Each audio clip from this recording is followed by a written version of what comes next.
하나님을 바라보면서 반갑습니다, 사랑합니다, 축복합니다.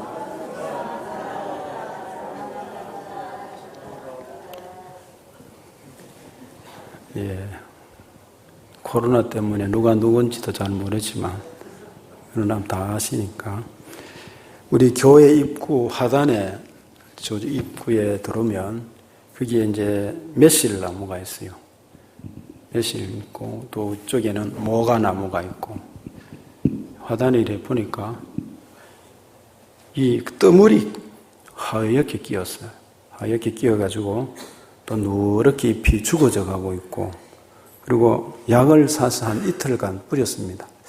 좀 한 이틀 뿌리고 또 한 번 더 뿌려봤는데 저 꼭대기에는 사대로 해도 저 위에까지는 칠 수가 없어가지고 한번 해봤어요. 작년에는 두었는데도 매실이 많이 열렸어요. 참 희한한 것은 저 매실 교회 건데 누가 따가는지 따가가는 사람이 있고 몇 년 전에는 담아놨는데 단지채로 싹 가져가 버려요. 그리고는 그 다음에 해 단지를 또 갖다 놓고 빈 거를요. 이 교회가 이래 좋은 곳입니다. 작년에 모가를 참 많이 땄어요. 옆집에 카센터 사장이 도와주고 이래가 많이 땄어요. 그러니까 또 나누어서 차도 끓여 먹고 했죠. 근데 금년에 걱정입니다. 저게 좀 열릴 것인가. 하도 떠물이 많고 했어요. 그렇습니다. 여러분, 과일도 꽃밭도 가꾸어야 됩니다. 우리 마음도 가꾸어야 됩니다. 가정도 가꾸어야 될 줄로 믿습니다. 가꾸지 않으면 잡초가 자라요. 가시가 자라요. 아카시아는요, 우리 벌꿀 딸 때는 아카시아가 중요하지만은 산소나 기타 가면 아카시아가 뿌리를 깊게 내려가 전부 아카시아. 얼마나 생명력이 좋은지요. 가꾸어야 됩니다. 여러분 오늘 예배 드리면서 여러분의 가정을 가꾸지 않으면 가시가, 엉겅퀴가 황폐해집니다. 깨어 있어야 합니다. 저절로 가정이 행복해지기를 바라는 사람은 어리석은 사람입니다. 그래서 가정의 달을 맞이해서 행복한 가정이라는 그렇게 제목을 정했습니다만 한번 성경에서 알아보고 잘 가꾸는 행복한 가정이 한번 되시기를 축복합니다. 첫째는 부모가 즐거워하도록 하시도록 돌봐드려야 됩니다. 이게 행복한 가정의 첫 번째입니다. 이런 말이 있습니다. 가정의 행복은 부모님의 미소에 비례한다는 말이 있습니다. 그렇죠? 집에 가서 부모님이 걱정스럽고 아프고 우울해하시고 하면은 온 집안이 또 그렇지 않으면은 부모가 말이죠. 이게 가정의 행복이 주어지겠습니까? 밝게 활짝 웃고 뭔가 기쁨이 있고 신앙이 있고 하면요. 자녀손들이 기쁜 것입니다. 또 그렇게 기쁘시도록 해드려야 할 의무가 자식들에게 있습니다. 어디 있어요? 예수 안에 있습니다. 예수 밖에서가 아니라 그래서 사도 바울의 신학이 in Christ입니다. 예수 안에서, 예수 안에서 부모님들을 행복한 미소가 나오도록 해야 합니다. 중심에 원하시는 것이 무엇인지 5월달 심터생수 책자에 예전에 설교했던 것을 요약해서 설교문을 넣은 적이 있죠. 그거 보면 부모님들이 원하시는 게 뭔지, 부모님들이 하기 싫은 말이 있다고 그래요. 아프다는 말, 배고프다는 말, 걱정스러운 것, 이런 것들을 하기 싫어한다고 그래요. 자식들에게 폐가 될까봐. 어떻든 무엇이 필요한지, 용돈은 있으신지, 그리고 먹고 싶은 것은 없으신지, 특별히 시간을 할애해서 함께 드리는 시간이 필요합니다. 저는 미스트롯을 잘 봅니다. 효도합시다. 민요 가수들 나와서 막 하는데 그 참 감동되는 일이 많습니다. 그 어느 비원장을 해가지고요, 해서 신청이 들어오면 보니까 이 할아버지 할머니가 손녀를 키워줬었어요. 부모가 없이. 그러니까 고생하면서 일하면서 키워주니 얼마나 감사하겠어요. 그런데 할아버지 할머니가 그 미스트롯 거기에만 틀어놓고 위로받고 사신다고 해가지고 신청을 했는데 그 비원장에서 찾아가서 그리 손녀가 불러서 이제 그 어른이 나오는데 갑자기 음악 소리가 짱 하면서 가수가 나타나서 노래를 부르니까 깜짝 놀랐다가 조화가 일어나 숨을 추면서 박수치는 모습을 봅니다. 그런가 하면 후도함으로 그 보는 가운데 어떤 분은 말을 못하는 거예요. 그래서 뭐 기계를 하나 다니까 소리가 나오는 게 있더만요. 그러니 말을 할 때 스스로는 내지 못하는데 이 기기를 다루니까 말이 나와요.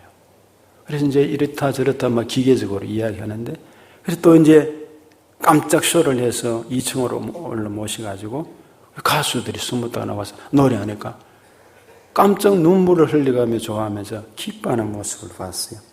그런가 하면은 80이 된 어른이 개인 택시를 하는데 또 딸이 손녀인가 뭐 했던 부탁을 해서 찾아가서 드라이브 하면서 차 안에서 노래 불러주고, 그 가운데 미국에서 온 마리아가 있어요. 마리아. 음식을 특별히 준비해서 이렇게 주는데 감동을 먹죠. 너무 기뻐하고 즐거워하고. 그런 모습을 볼 때에 선물을 전달하며 유행가지만은 그 속에 위로받고 치유받는 분들도 있어요, 마음에. 잠언 23장 25절에 이런 말씀이 있습니다. 내 부모를 즐겁게 하며 은은한 어미를 기쁘게 하라고 그랬어요. 우리 부모님을 즐겁게 하고 기쁘게 하라고 그랬어요. 우리가 지금까지 그래 하지 못했다면 생각하며 기도하면서 부모님을 기쁘게 해야 합니다. 부모가 즐거우면 가족 모두가 행복합니다. 명심보감에 보면 이런 말씀이 있습니다. 자요 상친낙이요 가와 만사성이라. 이 말이 뭐죠? 자식이 효도하면 부모가 즐겁고, 그리고 부모가 즐거우면 가정이 화목하고, 가정이 화목하면 모든 것이 잘 된다는 말입니다. 참 귀한 말입니다. 사람들은 부모님을 즐겁게 해드리는 것이 어렵게 생각합니다. 그렇지 않습니다. 마음을 주고, 그리고 가까이 하고, 따뜻한 말 한마디로부터 시작합니다. 그래서 성경은 이렇게 이야기합니다. 잠언 23장 26절에 내 아들아, 네 마음을 네게 주며 네 눈으로 내 길을 즐거워할지어다 그랬어요. 마음을 주며 그랬어요.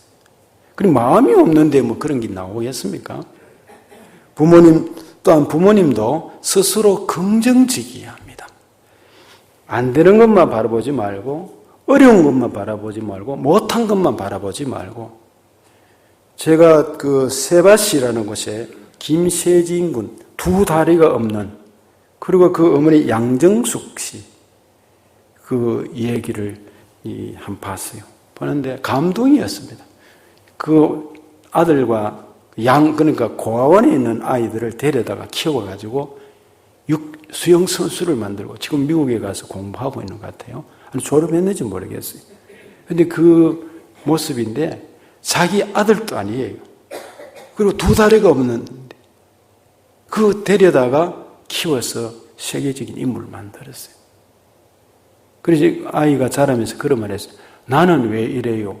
할 때 그 키운 어머니가 세진아, 너는 없는 것만 보지 말고 네 몸에 많은 지체 중에서 하나님이 아름답고 귀한 게 너무나 많이 주셨어. 그걸 봐야 돼. 그 얘기를 했어요. 그리고 세진아, 사람이 어떻게 생겼는지가 중요하지 않아. 중요하지 않고 어떻게 살아갈지, 누구와 함께 살아갈지, 어디로 무엇을 위해 살아갈지가 중요해 하면서 아이들을 긍정적으로 키우면서 하는 말이, 그 세진이 자기 딸이 예쁜 딸이 있어요. 예쁜 딸이 키우자고 해서 키웠다고 그래요. 데리고 와서 그 남편과도 어려움이 있었는데 그 한 아이를 위해서 온 힘을 다해서 밤잠을 자지 않고 돈을 벌어가면서 했다고 그래요. 그러면서 그런 말을 했어요. 그 아이들 자녀들을 위해서 무엇이든지 하기를 원하면 저들에게 용기를 주고 부모가 사랑한다는 마음과 더불어서 해봐, 무조건 해봐, 도전해, 해봐. 예스맨이었어요. 예스맨. 그런데 인물들이 됐어요. 그렇습니다. 우리는 부모님께 효도하고 부모님도 스스로가 기뻐하고 즐거워하도록 마음을 가지시고 안 되는 것, 나쁜 것만 바라보지 말고 좋은 것이 많이 있고 좋은 일들이 많이 있습니다. 장점들을 찾아내서 기도하고 감사하고 나가면은 은혜가 주어질 줄 믿습니다. 두 번째는 행복한 가정이 되기 위해서는 남편들을 잘 가꾸어야 합니다. 인정받는 남편이 되도록 해야 합니다. 하나님은 남자를 가정의 머리로 세우셨어요. 고개 숙인 남자가 되면 그 가정은 절대로 행복해질 수가 없습니다. 에베소서 5장 23절을 보시면 남편이 아내의 머리됨이 그리스도께서 교회의 머리됨과 같다고 말씀합니다. 아브라함에게 꿈을 주셨어요. 그리고 하나님은 남자에게 가정의 미래를 주십니다. 남편들은 돈 버는 기기가 아닙니다. 그리고 하나님의 꿈을 성취하는 사람들입니다. 특히 우리 크리스찬들은, 우리 부인 되시는 분들은 남편이 돈 벌어오는 기계로 생각하면 가정이 절대로 행복해질 수가 없습니다. 함께 더불어 하나님 원래 창조 목적을 찾아야 돼요. 남편은 하나님의 꿈을 이루어가는 사람들입니다. 그러므로 아내들은 돈, 집, 차 이런 것 때문에 남편을 무시하거나 비교의식을 가지고 생활하는 가정은 절대로 행복할 수가 없습니다. 남편을 믿고 따라 주어야 합니다. 부족하면 어떻게 해요? 그런 말을 할 수 있겠죠. 부족하면 협력자, 더 없는 배필이 되도록 성경에 나와 있잖아요. 사도 바울은 이야기합니다. 에베소서 5장 24절에 교회가 그리스도에게 하듯이 아내들도 범사의 그 남편에게 복종할지니라 그랬어요. 남편을 왕으로 섬길 때 아내는 왕비가 되는 것이라 했습니다. 사라는 아브라함을 향해서 뭐라고 부릅니까? 주라고 그랬습니다. 주로 주님이라고 불렀어요.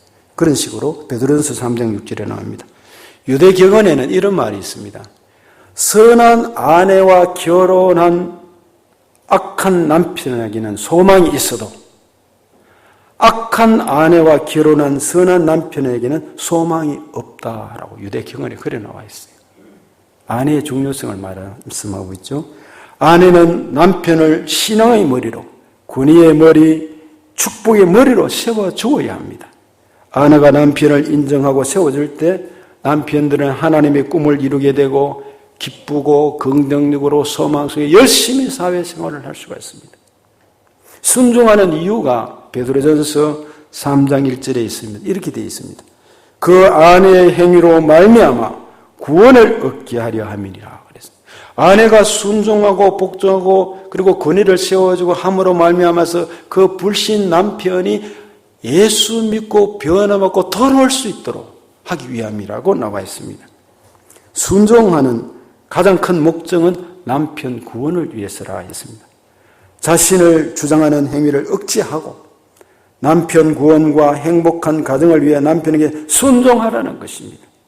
이 말이 불신자의 남편의 아내의 신앙을 갖지 못하게 하고 회방할 때에 우상 숭배하는 그런 일이 있을 때 무조건 복종하라는 말이 아닙니다. 아까 말씀드렸잖아요. in Christ입니다. 예수 안에서. 아는 것은 아니고 예는 예고 그리고 노는 노라고 대답할 수 있어야 되겠죠. 근데 보편적으로 그 베드로전서 3장 2절에 보면 이 표준 세번역으로 읽어드리면 이렇게 되어 있습니다. 아내의 말없이 행하는 행실을 통하여 구원을 얻게 될 것입니다. 말없이 순종하고 행하는 그 일을 통해서 구원을 얻게 될 것입니다. 성경을 표준 세번역으로 번역한 게 그렇습니다. 베드로전서 3장 2절에서 5절은 이렇게 되어 있어요. 너희 단장한 머리를 꾸미고 금을 차고 아름다운 옷을 입는 외모로 하지 말고 오직 마음에 숨은 사람을 온유하고 안정한 삶 심령에 섞지 않을 것으로 하라. 이는 하나님 앞에 값진 것이니라. 전에 하나님께 소망을 두었던 거룩한 분녀들도 이와 같이 자기 남편에게 순복함으로 자기를 단장하였나니라고 말씀하고 있습니다. 머리를 단장하는데 금이나 비싼 옷이 아닌 온유와 그리고 안정된 심령으로 단정하라고 단장하라고 말씀하고 있습니다. 20대는 화장을 안 해도 그냥 예쁘다고 그러잖아요. 우리 청년들 보면 이쁘지 않습니까? 30대는 화장을 좀 하면 빛이 반짝반짝 난다고 그랬지 않습니까? 40대는 화장을 하면 좀 분장하는 기분이 든다고 그랬어요. 50대 화장은 변장하는 것이라고 그랬어요. 60대는 화장은 하나마나 하는 것이라고 그랬어요. 그러므로 분장이 시작되는 40대 이상이 되면은 외모를 가꾸지 않고 내면의 사람을 가꾸어야 될 때입니다. 링컨이 얘기했잖아요. 40대 이상이 되면 자기 얼굴에 책임이 져야 된다고. 화려한 기금속도 어느 날 썩어지고 쓸모없게 되는 것입니다. 썩지 아니할 것으로 단장하라고 했습니다. 썩어가는 말, 헬라 말에 보면 이 푸뉴마토스라는 말인데 영혼 혹은 마음을 나타냅니다. 썩지 아니할 것은 두 가지를 나타내는데 썩지 아니할 것으로 이 단장하는 것은 온유한 마음으로 자비심 있고 너그러운 마음을 나타냅니다. 사람을 대할 때 남편의 태도나 이 말에 부드럽게 대할 때 절대로 사함이 거의 절반 이상은 줄어듭니다. 그런데 조금 얘기할 때 좀 기다리지 못하고 맞받아쳐서 니나 내나 하면 끝나는 것입니다. 부드럽게 받아들이는 온유의 마음입니다. 그리고 안정된 마음입니다. 조용하고 어떤 자극에도 동요하지 않고 평온을 유지하는 마음입니다. 우리 주변에는 이런 분들을 간혹 볼 수 있습니다. 말하는 게 차분하게 듣고 조리 있게 대답하고 모르면 그냥 지나면 되잖아요. 불신 남편의 눈에는 하나님이 보이지 잘 않습니다. 그리고 다만 예수 믿는 부인의 아내의 모습이 보일 뿐입니다. 아내를 통해 하나님을 발견하는 것입니다. 어쩌면 이 신덕의 도로는 사람들도 하나님이 안 보입니다. 앉아 계시는 성도들을, 목회자를, 옆에 있는 분들을, 사람들을 보면서 하나님을 그려가 나갈 것입니다. 남편을 이런 모습 속에서 남편들은 하나님께 인정받으려고 해야 합니다. 성경에 보면 남편의 신앙이 바랐을 때 가정이 행복했습니다. 노아가요, 하나님 앞에 바로웠을 때, 의인이 되었을 때 그들이 구원을 받았잖아요. 가족들이 다 구원을 받았습니다. 아브라함의 신앙은 믿음의 가문을 일으키는 조상의 가문이 되었습니다. 이스라엘을 세우게 됐어요. 욥의 신앙은 갑절의 축복을 받는 가정으로 만들고야 말았습니다. 하나님 앞에 믿음 있고 부인이 돕고 나아갈 때 반드시 하나님 영광 위에서 드러나면 이런 은혜들이 주어지는 것입니다. 반면에 남편의 신앙이 흔들리면 가정이 흔들립니다. 그러므로 남편의 문제가 있다 할지라도 세워줄 줄 알아야 됩니다. 아브라함은 하나님 약속을 기다리지 못하고 이스마엘을 낳아버렸어요. 그러니까 지금까지 저렇게 문제가 되지 않습니까? 소돔을 택한 롯 때문에 그 가정이 부인이 소금기둥이 되고 멸망이 당했습니다. 어려움이 주어졌습니다. 가정이 말이죠. 거기에 아버지와 딸들 간에 잘못된 일이 저질러지고 말았습니다. 그러므로 남편들은 예배의 성공자가 되고 예배드리고 기도하는 축복하는 가정으로 서 있어야 행복한 가정이 될 줄로 믿습니다. 무엇보다도 하루를 시작할 때 우리 남자분들은 새벽에 또 하루를 시작할 때 자녀들을 위해서 기도하고 축복 기도해 주셔야 됩니다. 가정에 유대인들은 가정에 빈 의자를 항상 두고 있습니다. 가장 아버지가 하나님처럼 축복하는 자리입니다. 그리고 아버지가 일찍 시작하는데 하루를 시작하는데 기도도 없고 말씀도 없이 그리고 바쁘게 뉴스 보고 유튜브 보고 뉴스에만 정치에만 관심이 있으면 신앙이 없잖아요. 그리고 아이들의 마음이 행복하거나 여유가 생기겠습니까? 일찍부터 새벽 기도에 나와서 얼마나 더 좋겠습니까? 가정의 아내를 위해서 기도하고 자녀들을 위해서 기도하고 교회를 위해서 기도하고 이 나라와 민족을 위해서 기도하고 출발하고 시작하는 아버지의 모습을 보는 자녀들은 얼마나 존경스럽고 감사했습니까? 아버지가 많이 배우지 못하고 넉넉하지 못하더라도 그의 마음속에는 신앙의 자리가, 은혜가 스며들 것입니다. 그러므로 가정을 온전히 세울 수 있는 것은 남편의 아버지의 신앙이 들어가야 합니다. 그리고 남편들은 최소 한 주에 한 번은 가정 예배 인도자가 되고, 그렇지 못하면 식탁에 둘러앉는 시간이 있잖아요. 그 시간에 축복 기도를 내가 하면 하고, 기도가 부족하더라도 훈련하면서 계속 할 수 있어야 합니다. 일일이 한 번쯤은. 그리고 2주간에 오늘 같은 경우에 여러분 가정 공동체, 가족끼리 같이 대화하고 축복하는 그런 시간을 한번 가져보시기를 바랍니다. 세 번째는 행복한 가정이 되기 위해서는 아내는 사랑받아야 합니다. 안타깝게도 여성부 발표에 따르면 우리나라의 가정폭력이 매년 50% 이상 늘어나고 있습니다. 폭력이. 우리나라의 이혼율은 아시아에서 1위입니다. OECD 국가 가운데에서 2위입니다. 2위. 이혼이 그렇게 많아지고 있습니다. 아내는 폭력의 대상자도 맞벌이 파트너도 밥해주는 가정부가 아닙니다. 아내는 창조의 꽃이고 가정 행복 그 자체입니다. 하와를 본 아담은 너무나 좋아서 이는 내 뼈 중에 뼈, 살 중에 살이라고 고백을 했습니다. 기쁨의 환호성을 질렀습니다. 아내는 남자들에게 주신 하나님의 복과 은총입니다. 잠언 18장 22절에 아내를 얻는 자는 복을 얻고 여호와께 은총을 받는 자니라, 이렇게 말하고 있습니다. 말씀하고 있습니다. 예수님이 교회를 사랑하듯 남자들은 아내를 사랑해야 합니다. 예수님이 교회를 위해서 전부를 주었잖아요. 십자가에 달려 돌아가셨어요.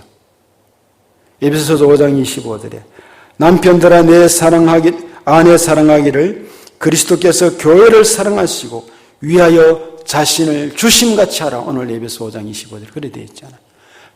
교회를 위해서 자신을 주심같이 하라고 그랬어요.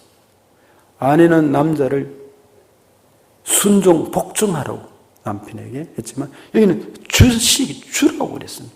자기를 사랑하는. 이래 자기를 사랑하는 사람 그렇게 한다는 얘기죠. 중요한 것은 아내와 많은 시간을 함께하고 많은 얘기를 들어주어야 합니다. 여성들은 말이 좀 있어야 돼요. 남자들은 시달리고 집에 오면 쉬기를 바라지만, 그러나 이 얘기를 듣고 대화하는 시간이 필요합니다.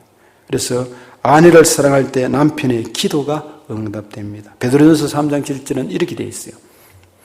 남편된 자들아 이와 같이 지식을 따라 너희 아내와 동거하고 저는 더 연약한 그릇이요 또 생명의 은혜를 유업으로 함께 받을 자로 알아 귀히 여기라.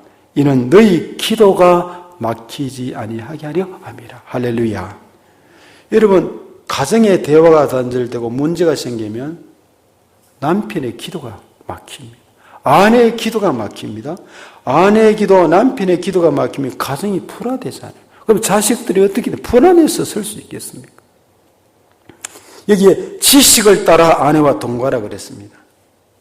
헬라 말 가운데 지식을 따라라는 말이 두 가지로 나옵니다. 기노스코라는 말이 나오는데, 이것은 기노스코는 지각과 이해력을 가지고 아내와 동거하라는 말입니다. 그런가 하면은 에피기노스코라는 말이 있습니다.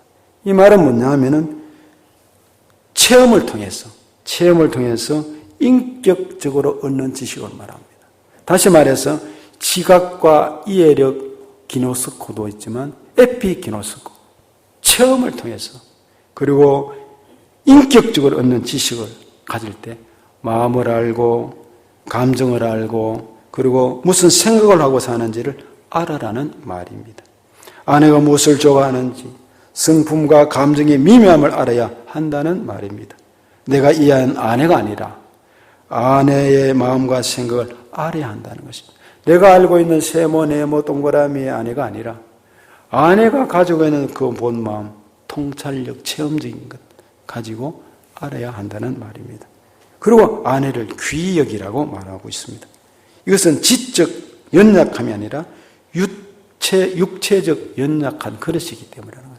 그렇죠. 아무래도 여성분이 약하죠. 힘이 딸리죠. 여인은 약합니다. 신체적으로도 유혹에 약합니다. 그러므로 어느 날 특별한 돌봄이 필요합니다. 그리고 생명의 은혜를 유업으로 함께 얻을 자이기 때문에 그렇습니다. 생명의 은혜라는 것은 영생을 말합니다.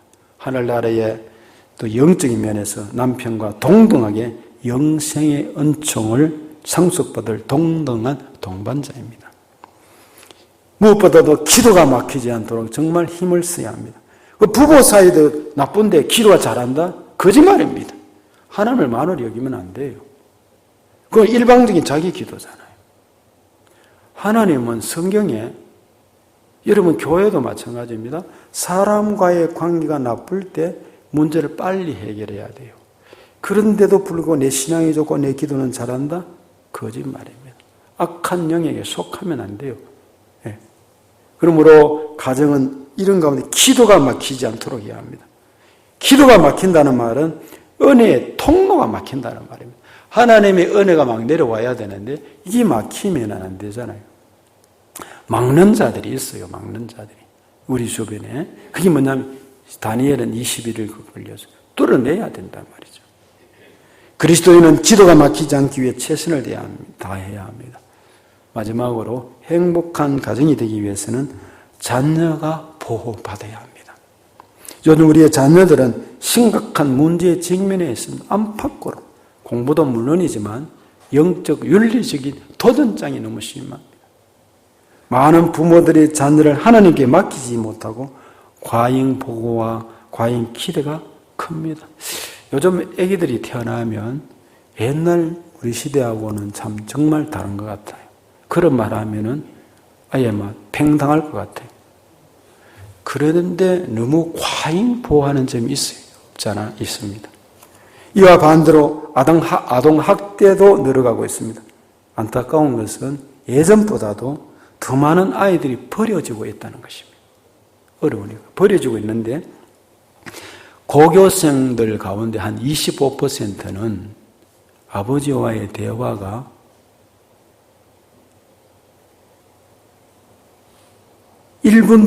하루에 1분도 안 된다고 그래요. 아버지하고 대화하는 게, 그럼 못 만나는 말하고 똑같잖아요. 1분도 안 된다고 하니까. 성경 에베소서 6장 4절에 또 아비들아, 너희 자녀를 노엽게 하지 말고, 자녀를 노엽게 하지 말라고 그랬습니다. 자녀는 내 것이 아니라 누구의 것이죠? 하나님의 것입니다. 하나님이 그 아들을 통해서 나타내시려는 뜻이 있다는 말이죠. 참된 자녀 보호는 오직 에베소서 6장 4절에 오직 주의 교양과 훈계로 양육하는 것입니다. 우리는 자녀들을 성경과 말씀으로 하나님의 전신갑주를 입혀가지고 세상에 내보내야 합니다. 그래야 창과 방패가 있어야 막아내고 공격도 하고 흑암의 세력을 물리치고 자기 자신을 보호하고 진리 가운데로 나갈 수 있지 않겠습니까? 비싼 옷과 신발, 유행되는 신발과 학원 공부와 과외가 자녀를 절대로 보호해 주지를 못합니다. 오직 하나님만이 우리의 자녀를 보호하시고 미래를 인도하시고 하나님의 갈 길을 주목하시고 훈계하시고 길을 열어주시고 내비게이션이 되셔서 주정해 주실 줄로 믿습니다. 결과는 하나님이 책임지십니다. 결론이 좋아야 됩니다. 결과가 좋아야 되는 것입니다. 주님 앞에서 자녀를 노엽게 하지 말고 오직 주의 교훈과 훈계로 양육하고, 즉 하나님만 섬기겠다고 우리 모두는 부모님들은 결단할 수 있기를 원합니다. 그러면 자손 1000대까지 복을 받는다고 말씀하고 있지 않습니까? 결혼 생활을 비유한 말들이 많습니다. 제가 이걸 하나 읽어드리고 질문을 해보고 마칠까 합니다. 신혼 때는 집안에서 음식을 끊이느라고 지글지글하는 음식 소리가, 맛있는 음식과 더불어 냄새가 나고 소리가 나고 1년쯤 지나면 아기 오줌 누이느라고 쉬 하는 소리가 난다고 그랬어요. 10년이 지나면 김 빠지는 소리가 휴 하고 소리가 나고, 신혼 때는 부부가 밤참을 먹는다고 통닭도 시키고 피자도 먹으면서 즐겁게 보내지만 1년쯤 되면 냉장고에서 아무 것이나 꺼내서 먹고, 그리고 10년쯤 지나면 부부 싸움하느라고 아무것도 먹지를 못한다고 합니다. 부부란 10대에는 서로가 꿈속에서 살고, 20대에는 서로가 신이 나서 살고, 30대는 서로 환멸을 느끼면서 참고 살고, 40대는 서로가 체념하고 살고, 50대는 서로가 가엾어 살고, 60대에는 서로가 없어서는 안 되니까 살고, 70대에는 고마워서 산답니다. 희망이 좀 있어요. 70대는 고마워서 산답니다. 우리 한낮은 뒤에 물어봐야 되겠습니다만, 여러분 어떻게 살아야 하겠습니까? 예수님은 어제나 오늘은 영원토록 변함이 없다고 그랬어요. 믿음으로 가슴에 답을 새기시고, 오늘 에베소서 그리고 베드로서의 말씀이 있습니다. 성경이 창세기 말씀이 있습니다. 하나님 앞에 여러분의 가정이 행복한 가정이 되시기를 축복합니다.